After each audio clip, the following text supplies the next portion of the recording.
Jami Ray from Jami Ray Vintage. Today's DIY is faux screen printing. We're going to be using my vinyl that I cut out on my Silhouette machine. You can also cut it out with your Cricut or any other vinyl cutting machine, or you can buy it at your local craft store.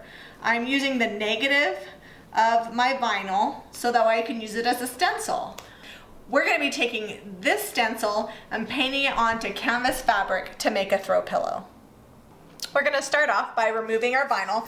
You need to press down on it, especially on the little cutouts in the letters, so that way it all comes up in one nice piece. And then go slowly so that way if you see some of it sticking, you can rub the vinyl some more to get it to come off. It looks like it came off perfectly. Now that we've got it off, we're going to place it on our canvas. You can use any kind of porous fabric that the paint will adhere to, so canvas.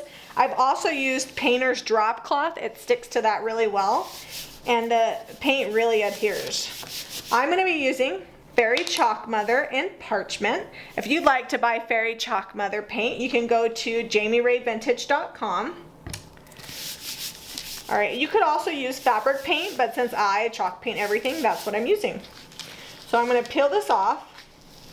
This is the tricky part. You have to go nice and slow because sometimes the vinyl doesn't like to stick to the fabric.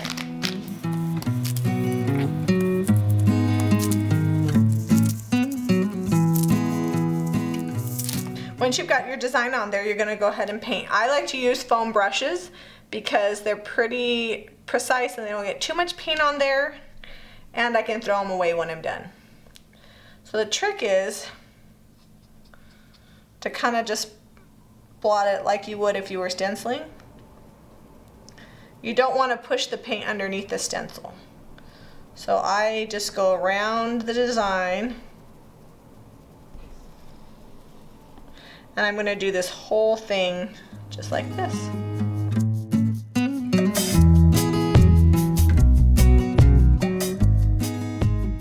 Our paint is not quite dry, but I'm super impatient, so I just like to rip it off when it's wet. You can also wait till it's dry if you want to as well. Either way works. And then I have this little tool that I use to get off the little parts of the letter. I got it at my local hardware store, and I just use that to peel off the little pieces. I don't even know what the heck you'd call it. I got it at Harbor Freight, so if you have a Harbor Freight by you, it comes in a 4-pack, I think, for $2.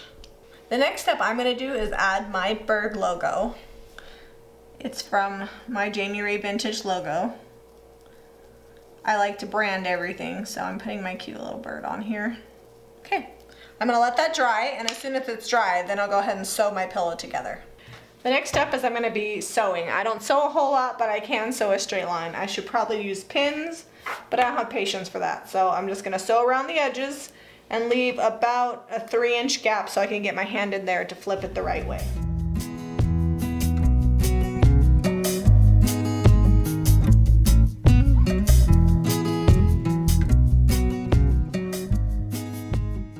Now that our pillow is sewn, I'm going to stick my hand through the opening that I left and flip it right side out.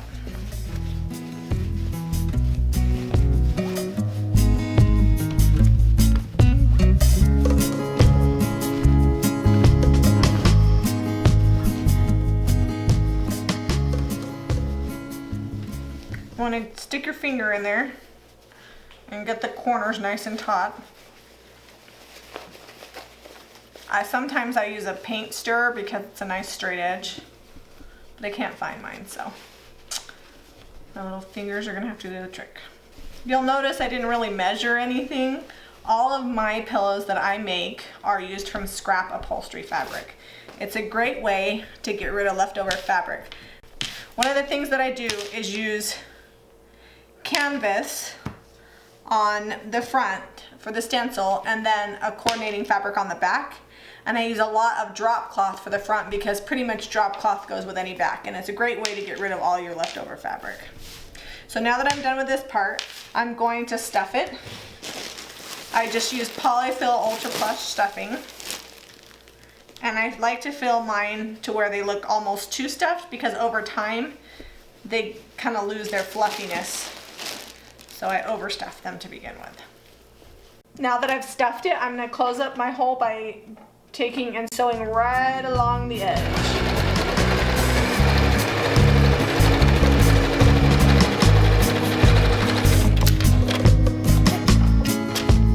I'm going to cut off my excess string and we will be done. Our pillow project is all done. It turned out great and I'm ready to put it on my couch. If you like this DIY, give us a thumbs up and be sure to subscribe to Jami Ray Vintage for more DIY.